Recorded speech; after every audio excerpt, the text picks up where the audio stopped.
This is the law of signs. This is the first section in chapter 4. It's very short. Section 4.1, section 4.2 is law of cosines, and 4.3 is a introduction to vectors. So first, the law of signs.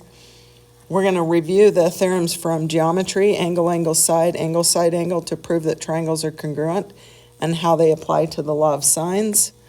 We're going to solve triangles. When it says solve a triangle, that means solve for all the angles and all the sides. They will give you 3 out of the 6, and you solve for the other 3.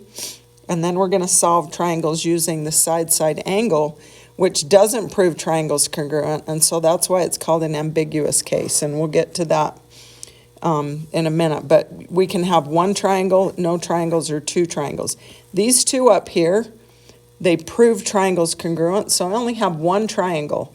I only have to worry about solving one triangle, but when I have this case, I have to see if I could have 2 triangles, just one triangle, or maybe no triangles at all. So first let's look at, and then we're going to do applications with law of signs, which is just they draw a picture and you have to solve for a missing side or angle. So up until now, we've only done right triangle trig.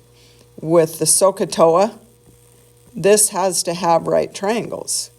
Well, there is other ways to do trig without right triangles, and one of those is the law of signs.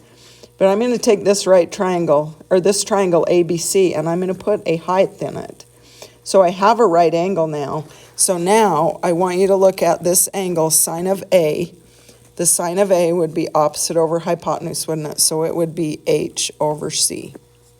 Okay, now I want you to look at C. What would the sine of C be?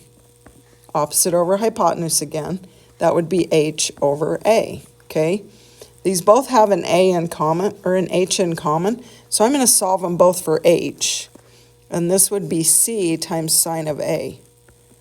And this one would be H equals A times sine of C.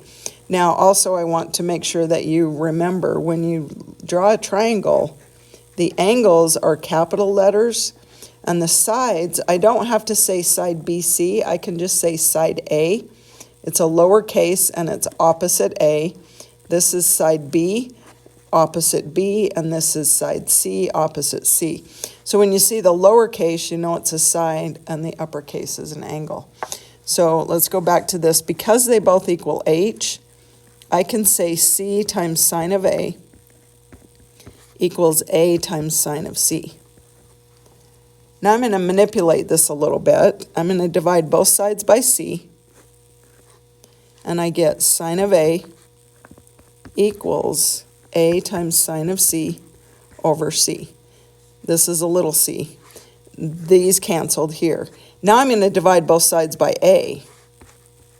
So now what I have is the law of signs. Sine of A over little a is sine of C over little c. This cancels.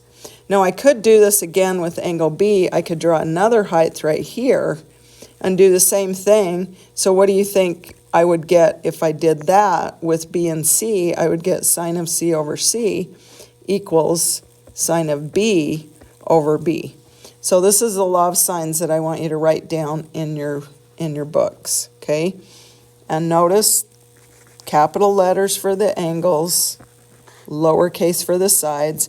This is opposite A, this one's opposite B, and that one's opposite C. That's how you label the triangle every single time, okay?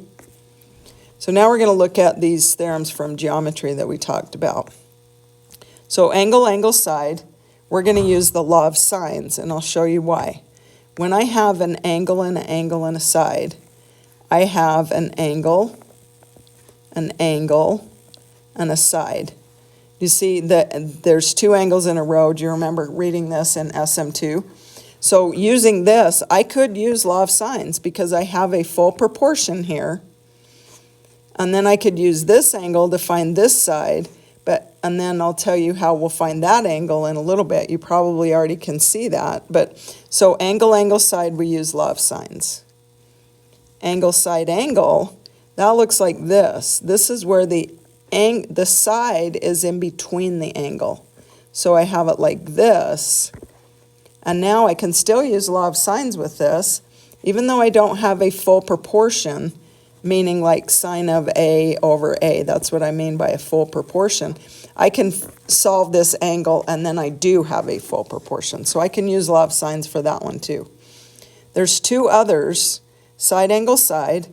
That one, if I have a side and an angle and a side, I can't use law of sines with this because there's no way to get a full proportion.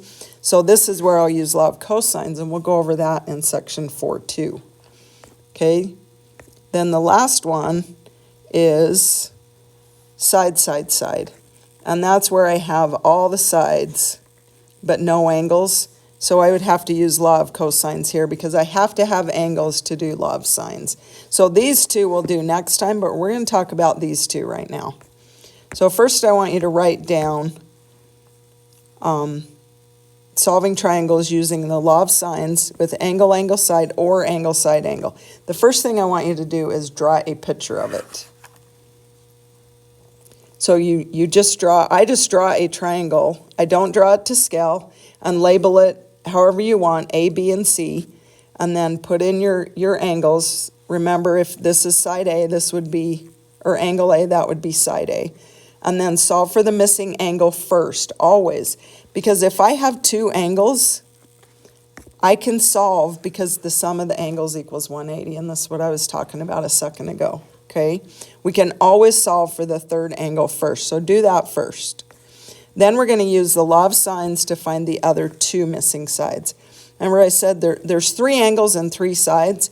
Well, they're going to give us three parts, and we're going to solve for the other two. We're going to solve for the missing angle and then the other two sides because they're going to give us only one side. Okay?